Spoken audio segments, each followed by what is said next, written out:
첫 코너는 한 주간 시청자들이 관심을 가졌던 MBC 관련 이슈들을 뽑아서 확인해보는 시청자 픽 시간입니다. 관련 키워드 살펴볼게요. 윤봉길, 스타, 파업인데요. 먼저 스타라는 단어부터 확인해 보겠습니다. 이건 어떤 프로그램과 연관된 키워드인가요? 네, 지난 7일 방송된 라디오 스타 관련 키워드입니다. 이날은 불꽃 연기로 팬들의 가슴에 자리 잡은 4명의 스타가 출연을 했는데요. 근황 토크부터 드라마 촬영 비하인드, 부캐쇼까지 다채로운 재미를 전하며 눈길을 모았습니다. 안재욱 씨가 51세에 등장하셨고, 보라 형이 52세에 등려를 하셨고, 신성우 씨가 56세에 등려. 위너. 진정한 위너다. 좀 어떠세요? 할만하세요? 뭐 힘들죠. 힘들지만 아주 힘듭니다. 뭐 잘 알지 내가. 그래서 이제 새삼 많이 느끼죠. 그래서 결혼을 만약에 할 거라면 1시간이라도 더 빨리, 좀 더 하루라도 더 일찍 할 거라면 아예 생각이 없으면 상관이 없는데. 우리 저기 윤병희 씨가 사극에도 많이 출연을 했습니다. 인색적인 역할을 했다고. 유세풍이라는 네. 작품에서 줄타기 고수. 잘 어울리네. 한번 좀 보여주면 안 돼요, 여기서? 부채 딱 피고 그냥 딱 시선이 정해져 있고 와. 진짜 다리 지금 가고. 어차피 CG로 다 할 거니까. CG 해주시는 거예요? 다 할 거예요. 다 할 거니까. 상황에서 그렇지. 폴링하고. 네, 선배님들께서 마른 남자 배우는 좀 타두면 좋다. 근데 내가 보니까 주로 이제 땅 위에 있을 상이야. 그치? 내가 보니까. 땅 위 아니면 줄 위. 자, 우리 다나카 MZ들의 라이징 스타입니다. 우리 너튜브에서 가장 반응이 좋았던 콘텐츠는 어떤 거예요?そうですね. 지금은 너튜브에서 신호등 그 650만 조회수. 하나 더 있어. 몸몸에 둔두둔둔둔 두두두둔둔 할로바라비리고 어디가 쳐다봐서 미안해. 그때 내가 세크시에서 눈을 뗄 수가 없어. 나의 몸몸몸에 아이, 홀트하는 친구 아니야. 그럼요. 제가 너튜브 전문가라서 썸네일은 나올 정도는 만들어 놓고 나가겠습니다. 안재욱, 신성우, 윤병희, 김경욱 씨까지 네 스타의 입담이 돋보인 특집이었습니다. 시청자들 반응 어땠어요? 네, 댓글 준비했습니다. 중학교 때 신성우랑 결혼하는 게 꿈이었는데 이렇게 오랜만에 얼굴 보니 너무 반갑네요. 재욱님 덕분에 고등학교 때로 돌아간 기분, 별은 내 가슴의 명대사까지 25년 전 그 시절 완벽 소환. 윤병희님 에피소드부터 재밌네요. 이분 연기도 좋고 여러모로 끼가 많으신 듯. 다나카 4년 전부터 등장했다니 믿을 수가 없다. 정말 중요한 건 꺾이지 않는 마음이구나. 스타들의 다채로운 매력을 느낄 수 있어서 즐거운 시간이었다는 댓글이 많았습니다. 네, 이번 특집은 가구 시청률 4%로 동시간대 1위를 차지하는가 하면 온라인 클립의 최고 조회수 300만 회를 훌쩍 넘기기도 했습니다. 이 스타라는 키워드가 잘 반영된 반응이었던 것 같아요. 그 네 사람의 조합이 사실은 굉장히 예상하지 못한 조합이었어요. 초반에 50대 아빠 3인방의 이야기 좀 큰 공감을 했거든요. 그 안재욱 씨가 녹화 초반부터 굉장히 힘들어하는 모습이 있었거든요. 거기에 대해서 신성우 씨, 김구라 씨의 어떤 리액션 같은 것들이 정말 진짜 반응이라는 생각이 들어서 그 어떤 50대 아빠들의 고충도 확인하면서 재미도 또 느낄 수가 있었고요. 그 윤병희 씨도 진짜 재주가 많으시더라고요. 이성균 씨 성대모사는 진짜 너무나 똑같아서 깜짝 놀랐고. 노년동 이성균 씨 여보세요? 네, 이성균입니다. 야, 이거 봉골레잖아. 야, 뭐하냐, 진짜. 제목이 어제부터 똑같아요? 사실 그렇게 하면 또 밋밋할 수 있는 이야기를 신성우 씨가 라디오에서 자기가 듣고 너무 잘해서 기억을 한다. 이게 약간 입체적으로 대화가 쌓이면서 훨씬 더 이야기를 좀 풍성하게 만들어주지 않았나. 그래서 4명의 호흡이 의외로 좋았다 이런 생각을 했습니다. 일단 이날 방송은 이제 부캐릭터 다나카의 메소드 연기를 펼친 코미디언 김경욱 씨에게 약간 집중이 되어 있었던 방송이 아닌가라는 느낌을 받았어요. 이 다나카라는 인물은 이제 온라인 플랫폼에서 화제가 된 인물이잖아요. 온라인 플랫폼에서 화제가 된 인물들이 다시 지상파로 나오는 그런 방식이 방송의 외연을 넓힌다는 점에서는 좋은 시도라고 봅니다. 그렇지만 실질적으로 다나카는 우리가 지금 유흥업소에서 일하는 인물을 지금 어떤 캐릭터화 한 거잖아요. 그랬을 때 우리가 반사회적으로 여겨지는 여러 가지 가치들이 있는데 지상파로 왔을 때 이것이 어떻게 보일지에 대해서는 조금 더 고려 고려를 했어야 되는 것 같아요. 이 라디오스타의 VOD를 보게 되면 썸네일에 다나카, 라스 지명이다. 그 제목 자체가 사실 유흥업소에서 쓰는 말이잖아요. 이런 부분도 사실 지상파에서는 그렇게까지 재생산할 수 있는 요소는 아니라고 생각이 듭니다. 그렇지만 이날 방송은 라스가 잘하는 의외의 조합을 보여줬다는 면에서 일정 이상 재미를 주었을 거라는 생각은 들었습니다. 이 다나카 씨는 네트워크에도 남을 잘 끌어들이는 그런 모습을 보여주더라고요. 예를 들면 처음에 이제 안재욱 씨와 신성호 씨를 소개할 때 윤병희 씨랑 둘이 얘기하는 장면이 나오니까 안영미 씨가 대뜸 그걸 받아서 통역 중이다라고 하고 그때부터 이제 상황극이 펼쳐지잖아요. 정말 뭐 다나카는 아무도 정말 한국말을 제대로 모르는 사람이 통역을 해서 듣는 것처럼 그렇게 모습을 보여주고 윤병희 씨는 또 시침 뚝 따고 이제 그 모습을 보여주니까 윤병희 씨 고마운 사람이다라고 하면서 상황극을 종료시키더라고요. 이런 모습들이 굉장히 이 사람이 순발력이 있구나라는 걸 보여주고 전체적으로 본다면 이 4명의 출연진들이 서로가 서로에게 조금씩 이렇게 얽혀가면서 서로를 돋보이게 했던 시간이 아닌가 싶었습니다. 다음 키워드 파업입니다. 위근우 위원이 준비하셨죠? 예, 지난 11일 방송된 탐사기획 스트레이트 관련 키워드입니다. 이날은 16일 만에 종료된 화물연대 파업을 다각도로 살펴봤는데요. 안전운임제를 둘러싼 화물연대 본부와 정부 간 갈등을 확인하고 각계의 반응을 전하며 관심을 모았습니다. 화물연대 파업 엿새째인 지난달 29일 윤석열 대통령은 파업 자체를 불법으로 규정했습니다. 첫 카드부터 초강수를 꺼내 들었습니다. 운송 거부자에 대해 업무 개시 명령을 발동합니다. 독점하고 있는 경제 주체가 정당한 사유 없이 공급을 거부했을 때 이를 매점 매석으로 처벌하는 것과 똑같은 원리입니다. 그리고 또 한 가지, 화물기사들의 집단 파업 자체가 불법이라는 건데요. 단체 행동권, 즉 파업권을 허용하지 않겠다는 겁니다. 노동조합법상 근로자가 아니고 개인 사업자이기 때문이란 논리입니다. ILO가 한국의 화물연대를 결사의 자유 협약에 따라 보호받아야 되는 노동자다라고 권고한 것도 무시하고 오로지 우리가 판단할 때 이 사람들은 아니야. 정유회사에서 휘발유를 받아 주유소로 납품하는 유조차 기사 백상현 씨. 보통 시간에는 한 12시간 정도. 집중 출하 시간에는 18시간 정도 하죠. 정부는 이들을 개인 사업자라고 하지만 쉬고 싶을 때 마음대로 쉴 수도 없다고 합니다. 정유사가 직접 배차를 하는데 이를 거절하거나 일감을 줄이겠다고 하면 곧바로 보복을 당하기 때문입니다. 갑 정유사, 을 운수회사, 우리 병이 무슨 얘기를 합니까? 이런데도 정부와 여당 의원들은 자신들을 귀족 노동자라고 부른다며 분통을 터뜨렸습니다.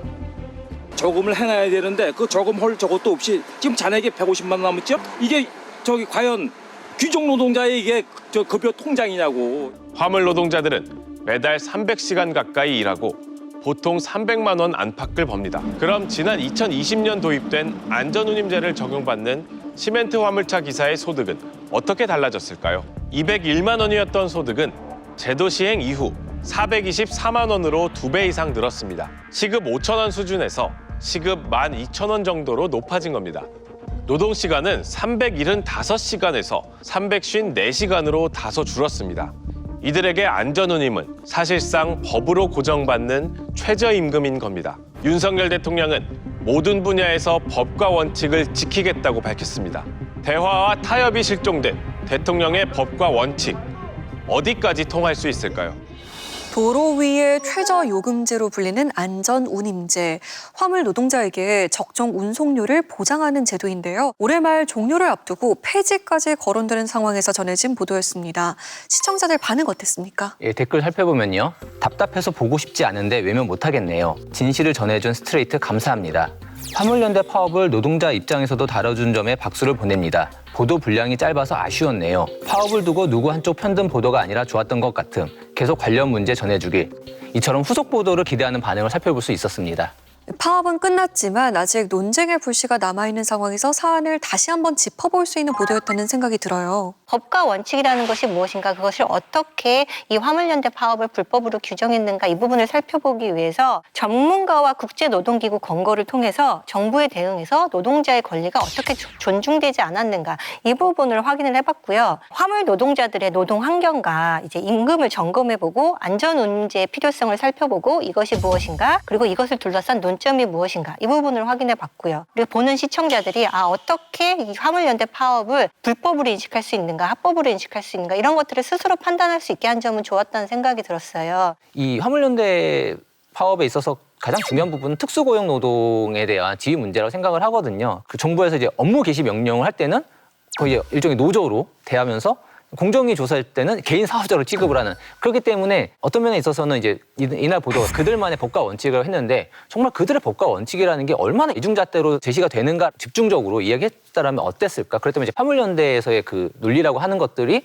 이제 우리가 봤을 때도 저들이 그냥 어떤 때를 쓰는 문제가 아니라 오히려 지금 법의 불안정성을 지적하고 있구나라는 걸 좀 우리가 이해할 수 있지 않을까 싶습니다. 법과 원칙을 굉장히 중요시하시는 그 대통령의 어떤 입장에서부터, 그리고 200페이지가 넘는 그 분량의 대응 매뉴얼을 만들어냈던 국토교통부의 모습, 그리고 이제 일몰 시간이 다가오고 있음에도 불구하고 국회나 여야 정치권들이 이것을 제대로 대처하지 못했던 그 상황과 책임에 대한 지적도 저는 좋았고요. 또 전문가들의 의견을 통해서 지금 정부가 이야기하고 있는 것들이 그 사안들끼리 갖고 있는 모순점들을 지적해낸 점도 좋았는데요. 다만 저는 좀 아쉬웠던 거는 이게 이제 파업이 종료된 이후의 보도였잖아요. 이 쟁점 사항들을 조금 더 면밀하게 비교 검토하는 쪽으로 이 보도가 됐다면 시청자들이 이 사안에 대한 이해를 높일 수 있지 않았을까 하는 생각이 들었습니다. 다음 키워드 윤봉길입니다. 이건 무엇과 관련된 단어인가요? 네, 지난 11일 방송된 MBC 네트워크 특성과 관련된 키워드입니다.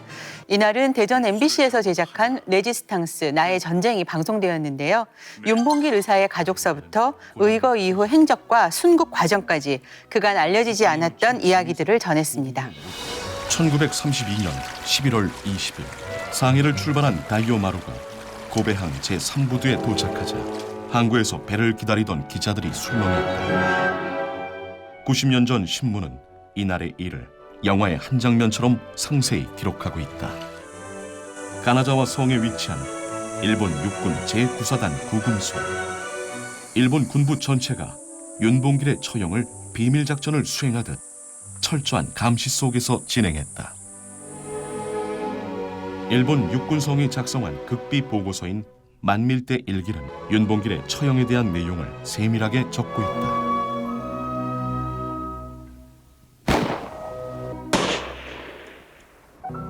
사람의 왕래가 없던 골짜기, 일본군의 삼엄한 경계 속에서 진행된 처형.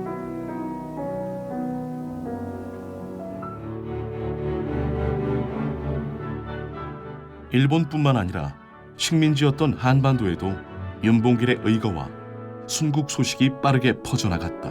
가나자와에서의 순국 직후 고향집으로 몰려든 신문 기자들을 통해 남편의 죽음을 처음 들은 부인 배용순 여사. 면회 한번 해볼 겨를도 없이 그해 겨울 남편이 처형되었다는 소식을 듣기는 마침 내가 배틀에 올라있던 싸늘한 그날이었다. 떠나실 때 마지막에 그래도 잘 다녀오시라고 인사라도 했으면은 이렇게 서운하지 않을 텐데 늘 그 인사조차 못한 게 늘 할머니 마음에 걸리셔가지고 1919년 3월 민중의 함성으로 뒤덮인 한반도. 일제 식민 통치 당국자들은 3.1운동이 일어나는 것을 보고서 아주 크게 경악했습니다.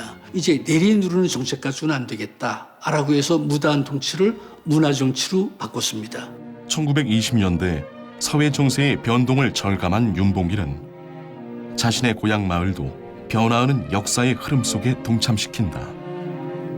야학과 월진회를 통해서 농민을 계몽하고 농촌 생활을 향상시키려고 했지만은 결국 일제히 철권 통치라고 하는 큰 벽에 부딪히자 이것을 극복해 내고자 임시정부가 있는 상해로 망명을 했던 것입니다. 홍커우 공원 천장절 행사장. 윤봉길은 일본군에게 민족의 열망을 던졌다.